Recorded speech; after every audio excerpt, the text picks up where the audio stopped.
11:10 de la mañana, les decíamos más temprano que hoy es el Día Mundial de las Enfermedades Raras, 28 de febrero.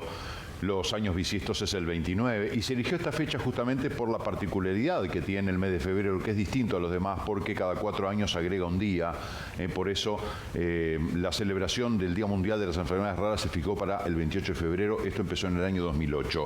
La idea era crear conciencia de la existencia de enfermedades que de tan poco frecuentes, ¿no?, justamente se las denomina raras. Según la OMS, la Organización Mundial de la Salud, las enfermedades raras van desde la fibrosis quística y la hemofilia al síndrome de Angelman, que es un trastorno genético que causa retraso en el desarrollo, problemas de habla y equilibrio y discapacidad intelectual, con una incidencia de aproximadamente un caso cada 15.000 habitantes, al síndrome de trigonocefalia de Opitz, que es extremadamente raro, es un síndrome con anomalías congénitas múltiples y la prevalencia es un caso cada 1.000.000 de habitantes.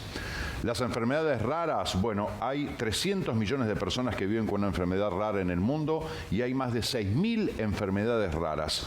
Hoy queremos profundizar un poco más y nos acompaña Ana Casanova. Su hija, la hija de Ana, tiene homocistinuria clásica, que ella me va a corregir, creo que son niveles elevados en sangre de un tipo de aminoácido que el cuerpo utiliza para producir proteínas. Ana, bienvenida primero que nada. Hola, muchas gracias. Gracias por compartir tu experiencia y contarnos la situación de tu hija, que tiene 9 años. Mi hija tiene 9 años. ¿Cómo se llama? Se llama Juana. Juana. La homocistinuria clásica tiene como característica que falta una enzima, la enzima cistationina beta sintasa, que es la que hace que el proceso metabólico transforme, primero se transforma la metionina en homocisteína y después la homocisteína tiene que seguir y transformarse en cisteína, y bueno, ahí se corta por falta de esta enzima y se empieza a acumular homocisteína en sangre. Como aparece en pantalla, esta enfermedad es genética, son genes autosómicos recesivos, lo que quiere decir que tanto la madre como el padre tienen que ser portadores, y asimismo hay un 25% de probabilidad de que el niño tenga la enfermedad. Un 50% de que sean portadores y un 25% de que sean sanos. Los diferentes órganos afectados son los ojos, subluxación del cristalino, que es cuando, o luxación del cristalino, que es cuando el cristalino se mueve o se desprende, que es lo que usamos justamente para enfocar. Miopía magna, una miopía muy alta, muy elevada. También en la parte del esqueleto hay anomalías en los huesos, pie cabo, que es el arco del pie muy levantado, que hace que se generen diferentes deformidades en la parte de los huesos. Es como un acortamiento muy importante en los tendones. ¿Cómo es la calidad de vida de Juana? ¿Ella cómo pasa? ¿Cómo afecta al paciente? En realidad, porque ¿es la única persona en Uruguay diagnosticada con esta enfermedad? Bueno, para las enfermedades raras y las enfermedades innatas del metabolismo hay una clínica especial que es donde se tratan exclusivamente las enfermedades raras. Ella en el momento es la primera y única paciente diagnosticada con homocistinuria. En Uruguay, sí, en esta clínica específica. Sí. No hay mucha información al respecto. Es un camino largo. Con Juana empezamos los primeros síntomas. Fue justamente en la vista. Que la miopía súper elevada. Después empezaron a aparecer otro tipo de algunos problemas de comportamiento, la parte esquelética un poco afectada, los pies, pero lo que tiene la homocistinuria es, tú tienes un bebé, nace un bebé sano, porque el metabolismo lo está haciendo la mamá mientras está en la panza. Cuando nace el bebé, a medida que va consumiendo alimentos, empiezan a aparecer patologías como gotera, de a poquito. que hacen que aumenten los niveles de homocisteína. Y los niveles de homocisteína, como apareció en pantalla, afectan todo lo que es tejido conectivo. Lo más grave sería la parte vascular, que puede generar infarto de miocardio, coágulos. Eso se toma más bien como algo que pasa en la adultez, pero hay casos de niños que descubren la enfermedad porque sufren un ACV. Juana, la calidad de vida de Juana, nosotros vimos todos los especialistas que existen. El primer doctor que encontró y cuando encontró la subluxación del cristalino, cuando encontró movimiento en el cristalino, fue el doctor Berruti, el oftalmólogo, y fue él el que impulsó, que dijo, acá hay algo más, esto no es un problema de la vista. Claro, no es un problema que sea solo de la vista, esto está relacionado con algo.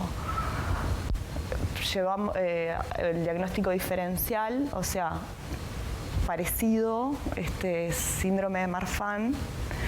La diferencia es que con síndrome de Marfan son controles. La homocistinuria sin tratamiento tiene una esperanza de vida de 30 años y no unos buenos 30 años. El cuerpo se va deteriorando de a poco, por lo que es muy importante encontrarlo lo antes posible, descubrirlo lo antes posible para iniciar el tratamiento. Es un tratamiento que lleva varias vitaminas, sobre todo B6, una dieta baja en proteínas, se eliminan todos los alimentos provenientes de animales, frutos secos, todos los alimentos altos en proteínas y en metionina. Eso se elimina totalmente de la dieta y se pesa cada cosa que come, se calcula la cantidad de proteínas que ingiere y además lleva una fórmula especializada, específica, que tiene todos los otros aminoácidos que el cuerpo necesita, que vienen de las proteínas obviamente, menos la metionina. Justamente recién veíamos, vos hablabas de la demora en los diagnósticos, ¿no? Recién veíamos haciendo referencia al Día Mundial de Enfermedades Raras, la noticia de Donald Trump, presidente, ¿no? Y ahí uno se da cuenta de lo que significa un diagnóstico tardío, que es un gran problema. Bueno, es que en este caso, nosotros, ya te digo, los síntomas más notorios empezaron entre los 2 y 3 años. Y el diagnóstico no oficial fue cuando ella ya tenía 6 años, estaba entrando a primero de escuela y apareció otro síntoma y yo leyendo en una página de síndrome de Marfan hablaba de una parte de diagnósticos diferenciales y fue cuando di con la homocistinuria clásica y me di cuenta que las características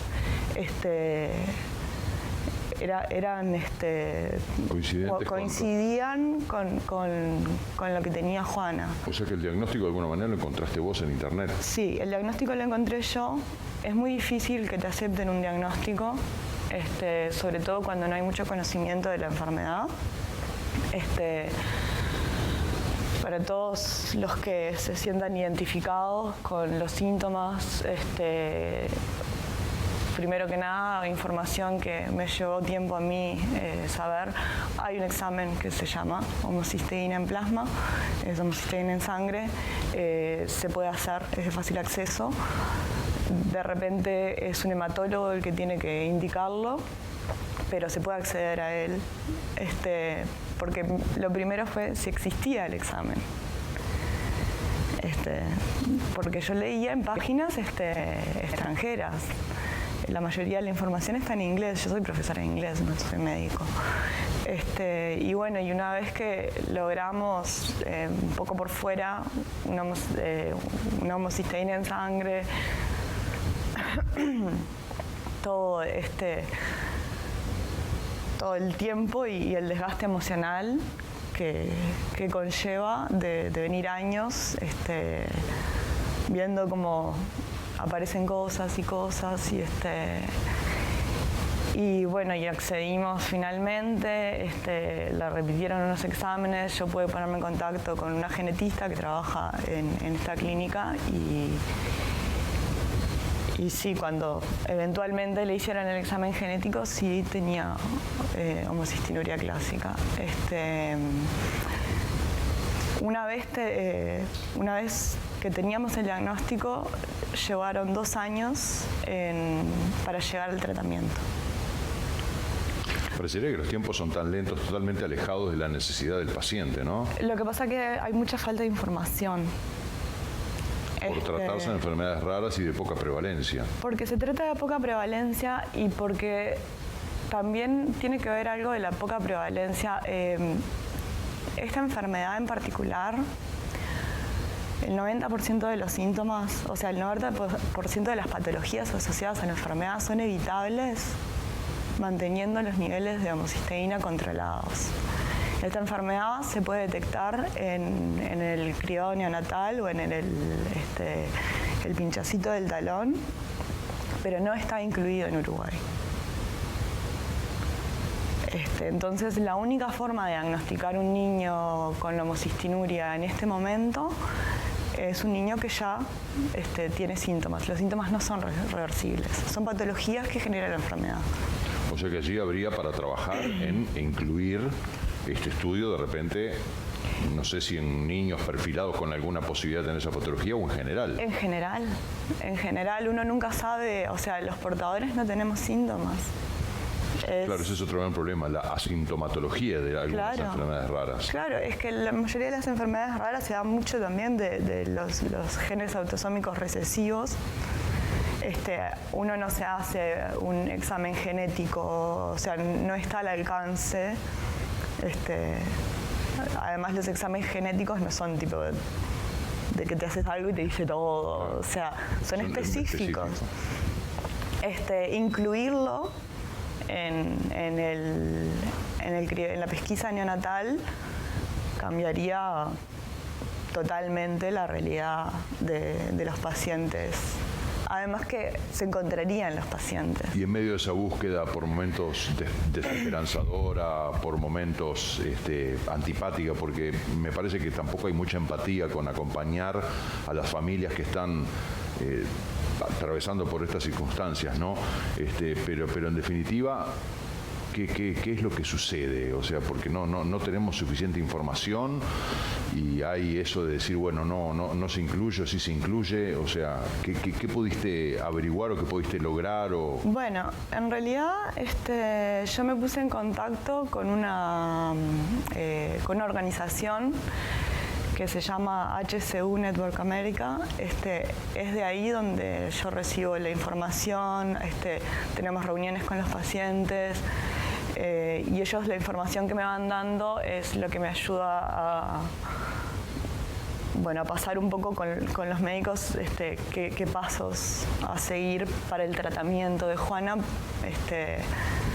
más allá de las guías que hay, que son de hace bastantes años. Es información muy importante, muy interesante. Hemos logrado muchísimas cosas gracias a esa organización. Y bueno, sí, es desesperanzador, es agotador, es un camino largo. Lo sufrimos más los padres que los niños porque ellos tienen una fortaleza. Además, bueno, el caso de Juana con 9 años, capaz que es chica de repente para advertir la importancia de algunas cosas, ¿no? Mira, ella es muy consciente. Ella es una niña muy consciente. Ella tiene una restricción muy importante en su dieta y ella toma todos sus remedios, sabe qué remedio tiene que tomar, a qué hora, sabe qué puede comer y qué no puede comer. Si va a un cumpleaños se lleva su balanza y se pesa su comida y la nota. Y ha sido muy responsable a la adhesión al tratamiento. Qué importante que es eso, ¿no? Que con tan corta edad tenga ya incorporada la responsabilidad del tratamiento y saber cuáles Y lo son que las pasa es que yo creo que también tienen una fortaleza especial. Son niños que están viviendo por cosas que ningún otro niño de su edad, o sea, nadie se imagina que un hijo va a tener que pasar por todo esto. Y hay falta de información. El personal de salud no son dioses, ellos son personas. No, de repente es algo que vieron mencionado una vez en la carrera. Obviamente no van a tener las 6.000 enfermedades raras presentes, como tú nombraste. Y bueno, y ahí la diferencia que hay es entre el profesional que quiere aprender y que está interesado y el que no sé, no me importa. En ese derrotero se deben haber encontrado con situaciones muy violentas, desagradables, violentas, ¿no? Sí. Pero también nos encontramos con mucho apoyo. Nos encontramos con mucho apoyo de parte del colegio, de parte de familia, de amigos, también de profesionales. Realmente se necesita una red de apoyo para enfrentar este camino hacia un diagnóstico y bueno, mi idea es que no tenga otra familia que pasar por lo que pasamos nosotros. Y bueno, y lo que quiero es, si alguien ve que estos síntomas se presentan en su hijo, ya les digo, no aparecen todos juntos, aparecen de a poco. Puede ser de repente, Juan empezó con una miopía. ¿Cuántos años tenía cuando empezó con la miopía? 2, 3 años. Ahora da la sensación de que, no sé en el mundo, ¿no? Pero en Uruguay como que estamos parados en una zona gris, donde no tenemos bien claro la población objetivo, la población diagnosticada con enfermedades raras, datos del Ministerio de Salud Pública. En Uruguay habría de 60.000 a 256.000 personas con una enfermedad rara, según los diferentes criterios para estimarla. De 60.000 a 256.000, son 4 veces más. No es lo mismo 1.000 que 4.000, o sea, da la sensación que ni siquiera a la hora de censar tenemos claro si habrá 60.000 o casi 300.000 personas con enfermedades raras en un país de 3 millones de habitantes. Sí, como te decía, hay un lugar específico donde se tratan las enfermedades raras. O sea, se supone que todos tendrían que ir a ese lugar. Depende del médico de cabecera facilitar el acceso a ese lugar. Se necesita un pase del médico explicando la situación, diciendo por qué le parece que el paciente podría tener X enfermedad y bueno, y eso es a través de BPS. O sea, la clínica va a proveer con todo lo que necesite el paciente. ¿En salud pública o en salud privada? Porque, por ejemplo, diagnósticos apropiados de las enfermedades raras, ese es todo un tema. Algunas tienen síntomas y otras no tienen síntomas. Aparecen o se inician a diferentes edades. Debido a la complejidad de las enfermedades raras y la baja probabilidad estadística de padecerlas, los diagnósticos y tratamientos para la cura son de difícil acceso. Son todas trabas de que como es poco, lo mismo que pasa con otras enfermedades con el acceso a los medicamentos, como son pocas personas. Claro, nosotros, por ejemplo, la fórmula de aminoácidos que toma Juana y la vitamina B6, que son de los más importantes para su tratamiento, la traen específicamente para ella. Y yo tengo que firmar una declaración jurada que acepto que le den ese medicamento a mi hija que no está aprobado o que no está incluido en el Vademecum de Uruguay. Siempre cuanto no es la única, no es imposible que sea la única paciente en Uruguay. Seguramente hay no diagnosticadas. Posiblemente haya muchos no diagnosticados, porque cuando aparece una patología la trata un especialista y el especialista se va a enfocar en eso.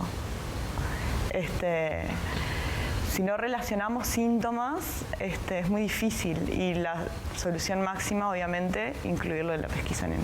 Tenemos que cerrar la entrevista. Como dato nada más, el 80% de las enfermedades raras son genéticas y alrededor del 70% de las enfermedades raras empiezan en la infancia. Quiero cerrar preguntándote cómo está Juana. Bueno, Juana es maravillosa. Juana es muy valiente, es muy curiosa. Espero que me estés mirando.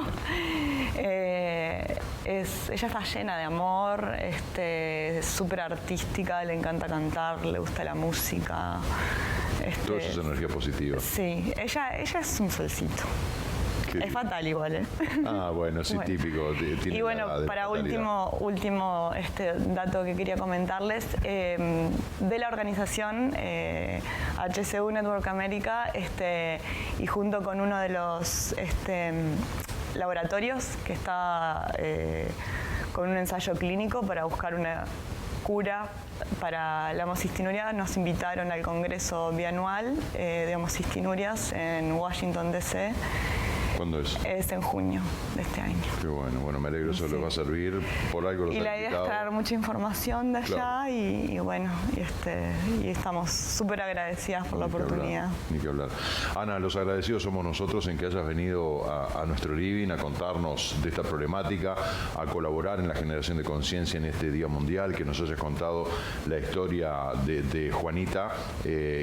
Bueno, nos alegramos que esté bien, le mandamos un beso muy grande desde aquí y bueno, gracias por aportar a que esto, que se logre lo que vos dijiste en algún momento, no queremos que otras familias pasen por lo que estamos pasando. Gracias a ustedes por el espacio y bueno, no sé si pueden mi mail o algo de contacto a cualquiera que se sienta identificado o algo, estoy acá para acompañar. ¿Querés decirlo al aire, el correo? Bueno, no sé si van a entender el segundo apellido. Ana Casanova Mainenti. Sí. ¿Cómo suena? Ana con doble N. Ana con doble N. Casanova Mainenti. Mainenti. ¿Cómo suena? Con I latina las dos veces, @gmail.com. Pueden escribirme y estoy súper abierta a acompañar a las familias. Bueno, gracias además. Cuanto más seamos. Claro, la unión hará la fuerza. Gracias, Ana. Muchas gracias a ustedes. Con mucho gusto. Móvil en vivo, Laura, adelante.